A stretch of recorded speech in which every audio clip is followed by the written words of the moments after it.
හරි අයිබෝවන් හැමෝටම අද අපි මේ පැහැදිලි කිරීමෙන් කතා කරන්න යන්නේ මේ දවස්වල අපේ රටේ වාහන වෙළඳපොලේ දකින්න ලැබෙන දැවැන්තම පෙරලියක් ගැනයි. ඔටෝ ලංකා සිංහල නාලිකාවෙන් ගෙනෙන මේ සම්පූර්ණ විග්‍රහයට එකතු වෙන්න කියලා හැමෝටම ආරාධනා කරනවා. විශේෂයෙන්ම මේ අලුත් ට්‍රෙන්ඩ් එක අපේ රටේ වාහන පාවිච්චි කරන විදිහ සහ අනාගතය කොහොම වෙනස් කරයිද කියලා අපි අද තේරුම් ගමු. හරි අපි කෙලින්ම මාතෘකාවට බහිමු. කාලයක් තිස්සේ ලංකාවේ වාහන මාකට් එකේ ආධිපත්‍ය පැතිරෙව්වේ කවුද කියලා අපි හැමෝම දන්නවනේ. ඒත් දැන් එකපාරටම චීන විද්‍යුත් වාහන, ඒ කියන්නේ Chinese EVs ලොකු රැල්ලක් විදිහට පාරවල් පුරාම දකින්න ලැබෙනවා. ඉතින් මේක නිකම්ම නිකන් ට්‍රෙන්ඩ් එකක්ද? එහෙමත් නැත්නම් අර ජපාන් වාහන වලට තිබුණු ඒ දැවැන්ත ආධිපත්‍යයට එල්ල වෙන ශ්‍රීජු අභියෝගයක්ද? මේක අද වාහන ගැන උනන්දු වෙන හැමෝගෙම හිතේ තියෙන ලොකුම ප්‍රශ්නයක්. දැන් මෙතන තියෙන හරිම රසවත් කාරණේ තමයි මේ දැවැන්ත සමාගම්. Toyota, Honda, Nissan සහ Suzuki වගේ ජපාන් බ්‍රෑන්ඩ්ස් කිනන්නේ ලාංකිකයින්ගේ හදවත් දිනාගත් කිසිම ප්‍රශ්න කිරීමකින් තොරවම අපි හැමෝම විශ්වාසය තියපු වාහන. පරම්පරා ගානක් තිස්සේ මේ වාහන අපේ පවුල්වල අනිවාර්ය අංගයක් වෙලා තිබුණා නේද? අන්නේ අසම විශ්වාසනීයත්වය නිසාම තමයි මේ බ්‍රෑන්ඩ්ස් වලට ලංකාවේ නොබින්දෙන ආධිපත්‍යයක් ගොඩනැගිලා තිබුණේ. ඒත් ඒ ආධිපත්‍යයට අභියෝග කරන්න දැන් අලුත් තරඟකරුවෙක් ඇවිත් ඉන්නෝ. ඒ තමයි BYD. මේ BYD කියන අකුරු තුනේ තේරුම Build Your Dreams කියන එකයි. ඉස්සර අපේ සමාජයේ චීන වාහන ගන්න තිබුණේ මේවා ලාභ කොපි කිරීම කියන මතයක් නේ. හැබැයි BYD ඒ කතාව සම්පූර්ණයෙන්ම කන පිට හරවලා තියෙනවා. මේකේ නිකම්ම කාර් හදන කැම්පේන්යක් නෙවෙයි. විදුලි වාහන, බස්, ට්‍රක් විතරක් නෙවෙයි බලශක්ති පද්ධති පවා නිර්මාණය කරන දැවැන්ත ගෝලීය සමාගමක්.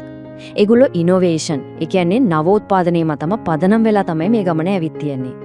මෙයාලගේ මේ ආරම්භය නම් හරිම අපූර්වයි.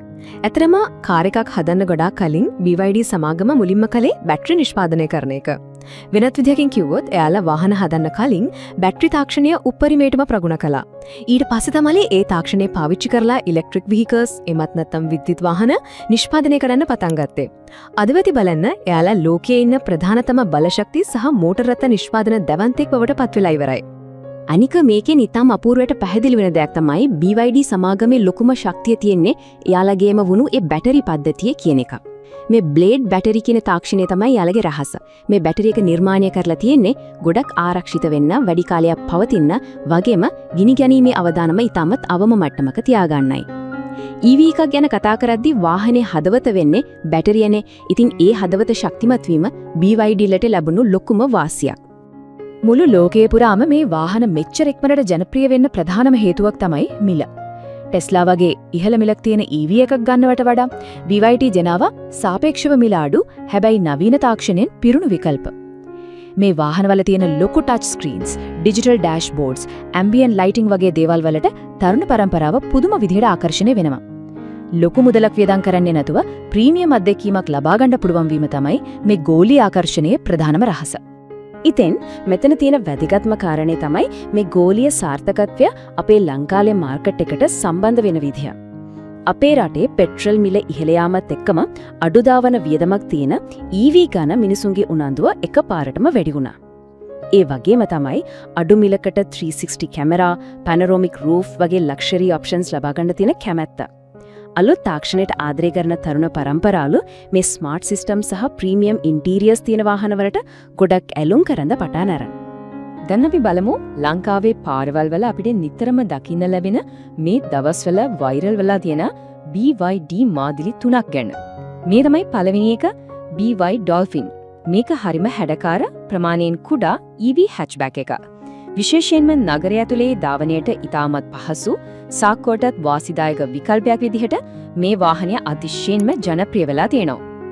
ඊළඟට තියෙන්නේ SUV මාදිලියට කැමති අයට ගැලපෙන BYD Atto 3 වාහනය. මේකේ තියෙන ඉඩකඩ සහිත අභ්‍යන්තරය සහ අනාගතයේ සිහිගන්වන ඩෑෂ්බෝඩ් එක නිසා පවුල් වලට වගේම තාක්ෂණයට ලැබී අයටත් මේක කදිම තේරීමක් විලා තියෙනවා. ඒ වගේම මේකේ තියෙන වේගවත් ඇක්සලරේෂන් එක ඩ්‍රයිව් කරන අයට ගෙන දෙන්නේ වෙනස්ම වින්දනයක්. තුන්වැනි වාහනේ විදියට තියෙන්නේ එයාලගේ හයි එන්ඩ් නැත්නම් ඉහළම කාණ්ඩයේ වාහනයක් වන BYD Seal එක. මේක සුඛෝපභෝගී ස්පෝටි EV සෙඩාන් රථයක්. ලෝකෙ මත්තමේදී මේ වාහනේ ශ්‍රීජුවම ටෙස්ලා මොඩල් 3 එකත් එක්ක තරඟ කරනවා කියලායි ගොඩක් අය කියන්නේ. මෙතනදී BYD සමාගම පෙන්නලා තියෙනවා යාලට සාමාන්‍ය වාහනේ විතරක් නෙවෙයි ප්‍රීමියම් ලක්ෂරි මට්ටමේ වාහනත් ලෝකෙ ඕනෑම දැවැන්තයෙක් එක හැප්පෙන්න හදන්න පුළුවන් කියලා. දැන් අපි මේ දැවැන්ත ගැටුම දිහා සම්පූර්ණයෙන්ම මධ්‍යස්ථව බලමු. එක පැත්තකින් ඉන්නවා සාම්ප්‍රදායික දැවැන්තයා වෙන Toyota. අනිත් පැත්තෙන් ඉන්නවා අලුත් තරඟකරුවා වෙන BYD. Toyota වලට තියෙන ලොකුම ශක්තිය තමයි ඔප්පු කරපු විශ්වසනීයත්වය, ඉහළ රීසේල් වැලියු එක සහ අමතර කොටස් ලබා ගැනීමේ පහසුව. හැබැයි BYD අභියෝග කරන්නේ නවීන තාක්ෂණය, දියුණු EV පද්ධති, ලක්ෂරි ඔප්ෂන්ස් සහ ඉතා අඩු දාවන වියදමකින්. මේක ඇත්තටම පරම්පරාගත විශ්වාසය සහ නවීන නවෝත්පාදනය අතර තියෙන අපූර්ව තරඟයක්. අපි මෙතනදී කාගේවත් පැත්තක් ගන්නෙ නෑ. මේක තමයි වෙළඳ පොලේ ඇත්තම තත්වය. ඉතින් මෙතන තියෙන වැදගත්ම කාරණේ තමයි මේ අලුත් වාහන කොච්චර හොඳ වුණත් ලංකාවේ පාවිච්චි කරද්දී ප්‍රායෝගිකව තියෙන අභියෝග ටික. පළවෙනි දේ තමයි චීන වාහනවල අමතර කොටස් සහ අලුත් වැඩියා කිරීමේ වියදම් ගැන අපේ සමාජයේ තියෙන සාම්ප්‍රදායික බිය. ඒ වගේම අපේ රටේ EV charging පාසුකම් දුර ගමන් යන්න තරම් තාම සම්පූර්ණයෙන්ම දියුණු වෙලා නැහැ. අනිත් ප්‍රධානම ප්‍රශ්නේ තමයි මේ වාහන පාවිච්චි කරලා ආපහු විකුණද්දී සෙකන්ඩ් හෑන්ඩ් මාකට් එකේ ලැබෙන වටිනාකම කොහොම වේද කියන එක තවමත් කාටවත් හරියටම කියන්න බැරි වීම. මේ තත්වයන් එක අපි බලමු මේ වාහන හරියටම ගැලපෙන්නේ කාටද කියලා. නගරය ඇතුලේ වැඩිපුර ඩ්‍රයිව් කරන නවීන තාක්ෂණයට සහ අඩු ධාවන වියදමට කැමති කෙනෙකුට නම් මේක ගොඩක් හොඳ තේරීමක් වෙනවා. හැබැයි නිතරම ඈත දුර ගමන් යන, ගෙදරදී හොල්ලංග පාත charge කරගන්න පහසුකම් නැති සහ විශේෂයෙන්ම වාහනයක් ගනිද්දී ආපහු විකුණන මිල ගැනම හිතන කෙනෙකුට නම් සමහර වෙලාවට මේ EV විප්ලවය තව ටිකක් දියුණු වෙනකන් ඉන්න එක නුවණට හුරුයි. අපි මේ පැහැදිලි කිරීම අවසන් කරන්න කලින් මේක තමයි හැමෝගෙම අහන්න තියෙන ප්‍රශ්නය. මේ දවස්වල දකින්න මේ BYD රැල්ල తాවකාලික එකක්ද? එහෙමත් නැත්නම් අනාගත වාහන වෙළඳ පොලේ නායකයා මෙයාලා වෙයිද? සාම්ප්‍රදායික විශ්වසනීයත්වයේද නැත්නම් නවීන තාක්ෂණයේද දිනන්නේ කියලා අදහස් පල්ලෙහායින් කමෙන්ට් කරන්න. මේ වගේ තවත් ගැඹුරු විග්‍රහයන් වාහන රිවිව්ස් සහ ගයිඩ්ස් බලාපොරොත්තු වෙනවා නම් ඕටෝ ලංකා සිංහල නාලිකාව සබ්ස්ක්‍රයිබ් කරන්න අමතක කරන්න එපා. නැවතත් මේ වගේම වැදගත් පැහැදිලි කිරීමකින් හමු වෙමු.